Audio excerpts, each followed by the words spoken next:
warahmatullahi wabarakatuh. Nama saya Rifat Amar Mansyah. Kali ini saya akan mewawancarai kesadaran hukum kepada masyarakat. Ya. Nah, di sini udah ada tetangga saya sebagai masyarakat pertama yang saya wawancarai. Baik, Bu Cici izin mewawancarai apa sih tanggapan Ibu mengenai kesadaran hukum di sekitar kita? Kalau menurut saya, pandangan saya secara umum masyarakat menyadari hukum itu ada, tetapi menyadari sepenuhnya apa itu dalam tanda kutip arti hukum tidak sepenuhnya semua orang sadar akan hukum. Contohnya, kadang-kadang orang berkomentar di medsos itu tidak berpikir panjang, tidak berpikir akibatnya sehingga mengakibatkan nantinya ada efek terjerat undang-undang ITE kayak gitu. Jadi gitu. Terus faktor apa saja yang mempengaruhi seseorang melakukan pelanggaran hukum? Faktornya banyak ya. Pertama, rasa egois masyarakat itu akuisme ya.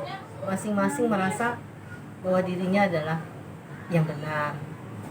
Di masyarakat sekarang kan perbedaan itu harus disadari. Jadi kadang-kadang adanya perbedaan harusnya membentuk bagaimana ada timbal rasa, saling empati, tapi malah perbedaan itu akhirnya menimbulkan bentrok sehingga mengakibatkan efek hukum. Ya. Iya kan, paham maksudnya begitu. Iya, Bu. Terus menurut Ibu, apa solusinya agar orang-orang taat dan patuh terhadap hukum yang berlaku? Taat dan patuh terhadap hukum yang berlaku. Pertama, sosialisasi dari atas ke bawah. Artinya dari pemerintah itu harus rajin kan sosialisasi. Instansi terkait yang memayungi hukum ini harus rajin atau sering-sering sosialisasi ke bawah, apalagi melalui medsos. Contohnya sekarang kan udah banyak ya, dari Facebook kah, dari IG kah, dari apa. Jadi masyarakat tuh makin menyadari, oh berarti yang begini ini ada hukumnya, melakukan ini ada hukumnya. Itu juga ketertular misalnya tetangga kita yang tidak mengetahui, ya kita harus bisa kasih tahu. Contohnya, jangan begitu, nanti ini ada undangnya kena loh. Kalau buang sampah yang ringan, buang sampah sembarangan pasti ada hukumnya. Tapi kan masyarakat belum sepenuhnya menyadari juga kan, masih banyak yang melakukan. Jadi yang penting sosialisasi dari atas ke bawah, interaksi dari bawah sesama masyarakat itu juga harus berkesinambungan. Gitu. Jadi harus banyak-banyak edukasi ya? Ya, betul, sosialisasi edukasinya betul kayak gitu. Baik, itu saja Bu Cici. Terima kasih atas waktunya untuk diwawancarai. Terima kasih. Melanjutkan wawancara kepada masyarakat kedua, yaitu tetangga saya. Pada Kong, izin wawancara ya Kong. Duduk aja. Apa tanggapan Engkong mengenai kesadaran hukum di sekitar kita? Menurut Engkong itu kesadaran hukum di sekitar kita itu masih kurang ya, Kong? Kurang banget. Nah, Terus itu untuk khususnya kaula muda perlu dikaji lagi, diulang lagi, dites itu lagi untuk kebenarannya. Contohnya di tengah-tengah masyarakat apa aja kesimpulannya. Nah, sebagai generasi penerus itu wajib hukumnya. Harus tahu, harus mengerti, harus paham. jadi faktor-faktor yang mempengaruhi seseorang melanggar hukum itu kayak itu ya, Kong, yang tadi Kong. Pertama, kekurangan ilmu pengetahuan dari pergaulan. Ketiga, dari perekonomian kurang memadai penghasilan, itu akan membangkitkan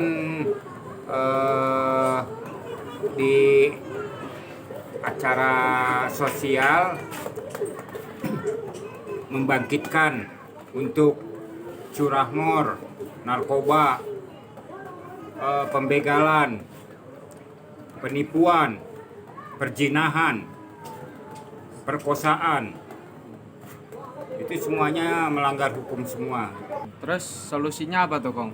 Buat orang-orang yang patuh, biar orang-orang tuh taat sama patuh sama hukum yang berlaku. Ya sadar, pertama sadar. Ya jadi ngerti, paham, tahu, mengerti, paham. Nah itu yang harus ke sono. Kalau nggak paham, nggak ngerti, sekalipun tamat SMA juga sama aja bohong. Jadi walaupun udah diedukasi itu yang penting harus sadar dulu ya Kong. Sadar dulu. Sadar dulu. Tahu, paham, mengerti. Makasih ya Kong atas jawabannya. Waktunya. Nah, jadi sekian wawancara masyarakat yang kedua. Terima kasih. Selanjutnya kita wawancarai orang ketiga, yaitu Kak Ferry sebagai tetangga saya. Halo Kak Ferry, izin bertanya ya, izin meminta waktunya sebentar. Apa sih tanggapan Kak Ferry mengenai kesadaran hukum di sekitar kita? Kesadaran hukum itu harus ada, karena kalau tidak ada hukum, warga Indonesia bisa berantakan. Terus faktor apa saja yang mempengaruhi seseorang melakukan pelanggaran hukum? Contohnya roda 2 ketika melakukan pelanggaran di jalur busway. Terus menurut kakak, apa solusinya agar orang-orang taat dan patuh terhadap hukum yang berlaku? Solusinya, warga Indonesia itu harus tertib pada peraturan pemerintah agar Indonesia ini bisa maju dan sukses. Terima kasih atas waktunya dan jawabannya Kak Ferry. Sama-sama. Sekian wawancara yang ketiga. Selanjutnya kita mewawancarai orang keempat, yaitu tetangga saya bernama Tante Rita. Izin minta waktunya Tante Rita. Iya, Apa tanggapan Tante Rita mengenai kesadaran hukum di sekitar kita? apa tanggapan Tanggapan apa Tante Rita. tanggapan kakak mengenai kesadaran hukum di sekitar kita? Iya. Kesadaran hukum di sekitar kita harus saling menghormati antara tetangga, harus saling menghargai pendapat, harus saling kita kerjasama dengan mengerjakan aturan peraturan yang ada di pemerintah maupun di RT yang kita tempati. Itu saja. Terus faktor apa saja yang mempengaruhi seseorang melakukan pelanggaran hukum? Faktornya adalah kesombongan, keegoisannya, itu saja. Terus menurut Tante Rita, solusinya apa agar orang-orang taat dan patuh terhadap hukum yang berlaku? Kita harus memberi pendekatan, harus memberikan pembinaan, dan harus kita rangkul dia. Mungkin kalau kita rangkul dia, mungkin mereka, dan kita ngasih pengertian tentang hukum, mungkin seseorang itu baru mau menuruti aturan peraturan yang ada di sekitarnya. Itu saja. Terima kasih atas waktunya Tante Rita, terima kasih atas jawabannya. Sama-sama. Sekian. Selanjutnya kita sudah menemukan orang terakhir, yaitu Pak RT sebagai orang kelima yang akan saya wawancarai. Nah Pak RT, izin minta waktu sebentar buat wawancara. Apa tanggapan Bapak mengenai kesadaran hukum di sekitar kita? Terima kasih adik kita sudah bertemu dengan saya untuk mewawancara saya. Jadi intinya untuk kesadaran hukum di sekitar kita ini, alhamdulillah warga kita ini mengerti semua hukum apapun segalanya.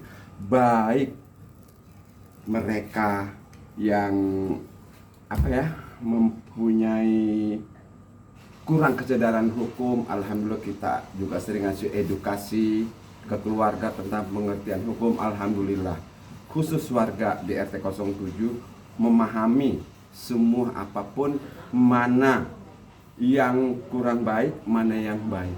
Itu alhamdulillah warga di sekitar kita sudah hampir seluruh mengerti tentang hukum. Terus menurut Bapak, faktor apa saja yang mempengaruhi seseorang melakukan pelanggaran hukum? Nah, ini yang kita kurang, istilahnya yang melanggar hukum ya. Iya. Apapun yang melanggar hukum di wilayah tetap Pak RT mengambil tindakan dengan setegas-tegasnya. Itu saja.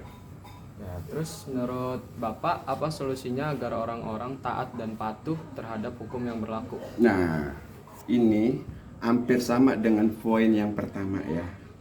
Semuanya ini kita sudah mengerti tentang kesadaran hukum. Ini hampir mirip dengan poin yang pertama. Jadi apapun warga di RT 07 ini semuanya pun mengerti mana yang kurang baik, mana yang kurang baik, mana yang istilahnya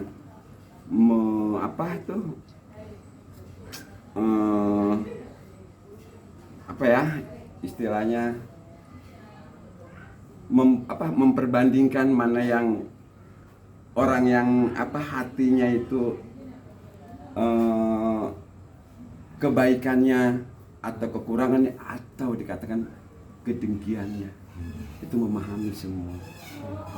Jadi ya, poin yang pertama sekali lagi dengan poin yang ketiga itu hampir mirip.